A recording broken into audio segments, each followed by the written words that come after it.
হতাশাত ভুগিব নালাগে সেইকাৰণে 1 লাখ চাকৰিৰ কথা কৈছিলোঁ এতিয়া আৰু 50,000 চাকৰি মই মুকলি কৰি দিলোঁ জুলাই মাহত পুলিচৰ ইণ্টাৰভিউ হ'ব এডিআৰই নতুন ইণ্টাৰভিউ হ'ব শিক্ষকৰ নিযুক্তি হ'ব গতিকে জুলাইৰ পৰা নিযুক্তি প্ৰক্ৰিয়া আৰম্ভ হ'ব 1 লাখ হৈ গ'ল এইবাৰ মই আৰু 50,000ৰ টাৰ্গেট লৈছোঁ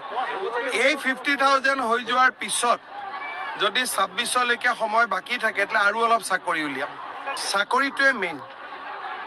ছাত্ৰসকলে পঢ়ি যাতে হতাশাত ভুগিব নালাগে সেইকাৰণে 1 লাখ চাকৰিৰ কথা কৈছিলোঁ এতিয়া আৰু 50,000 চাকৰি মই মুকলি কৰি দিলোঁ জুলাই মাহত পুলিচৰ ইণ্টাৰভিউ হ'ব এডিআৰই নতুন ইণ্টাৰভিউ হ'ব শিক্ষকৰ নিযুক্তি হ'ব গতিকে জুলাইৰ পৰা নিযুক্তি প্ৰক্ৰিয়া আৰম্ভ হ'ব 1 লাখ হৈ গ'ল এইবাৰ মই আৰু 50,000ৰ টাৰ্গেট লৈছোঁ এই 50,000 হৈ যোৱাৰ পিছত যদি 26লৈকে সময় বাকী থাকে তেতিয়াহ'লে আৰু অলপ চাকৰি উলিয়াম চাকৰিটোৱে মেইন ছাত্ৰসকলে পঢ়ি যাতে হতাশাত ভুগিব নালাগে সেইকাৰণে 1 লাখ চাকৰিৰ কথা কৈছিলোঁ এতিয়া আৰু 50,000 চাকৰি মই মুকলি কৰি দিলোঁ জুলাই মাহত পুলিচৰ ইণ্টাৰভিউ হ'ব এডিআৰই নতুন ইণ্টাৰভিউ হ'ব শিক্ষকৰ নিযুক্তি হ'ব গতিকে জুলাইৰ পৰা নিযুক্তি প্ৰক্ৰিয়া আৰম্ভ হ'ব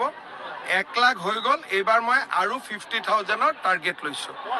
এই 50,000 হৈ যোৱাৰ পিছত যদি 26লৈকে সময় বাকী থাকে তেতিয়াহ'লে আৰু অলপ চাকৰি উলিয়াম চাকৰিটোৱে মেইন